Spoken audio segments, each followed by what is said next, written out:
అయితే ఇప్పుడు 96లో మీరు చేసినప్పుడు అదే డైరెక్టర్. అవును. కానీ ప్రొడక్షన్ హౌస్ చేంజ్ అయింది. అవును. ఇట్స్ ఎ రీమేక్ అగైన్ ఇక్కడ 'శర్వానంద్', 'సమంత' హ్మ్. ఆ రేంజ్ మారినప్పుడు మీరు గమనించిన అంశాలేంటి మేడం?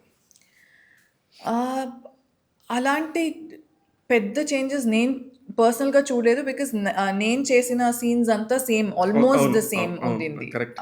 మేబీ ఇప్పుడు సాంగ్ చూస్తే 'లైఫ్ ఆఫ్ రామ్' అవును. అండ్ అక్కడ సాంగ్ చూస్తే అది రేంజ్ చాలా వేరున్నాయి. ఇక్కడ ఆఫ్రికాకెళ్లారు. అవును. అలాంటి చేంజెస్ నేను చూసాను. కానీ ప్రేమ్ సార్ డైరెక్టర్ చాలా ఒక grounded person. And sir imagine చేయండి 96 అని ఒక పెద్ద హిట్ తర్వాత కూడా సార్ నేను కూల్‌గా. ఫస్ట్ రోజు ఎలా చూసానో అలానే ఉన్నారు. ఇంకా అలానే ఉన్నారు. 'మై అళగన్' ఏంటి అవును. అది కూడా ఇప్పుడొచ్చింది. అది కూడా super hit. Even now sir అలానే ఉన్నారు. అండ్ సార్ మూవీస్‌లో మీరు చూసే ఒక ఆనెస్టీ, ఒక ఇన్నోసెన్స్ ఉంది కదా! అది సార్ సార్‌లో లైఫ్‌లోనే ఉంది. ఉంటదట. ఉంటది. So, is not changed. దాని స్టోరీ తెలుసా? ఆయన బ్యాక్‌గ్రౌండ్ స్టోరీ? ఆయన yeah! I know him personally. Like సార్‌ని నాకు ఐ థింక్ ఆల్‌మోస్ట్ ఒక 8 ఇయర్స్ నుంచి తెలుసు. So, he is amazing.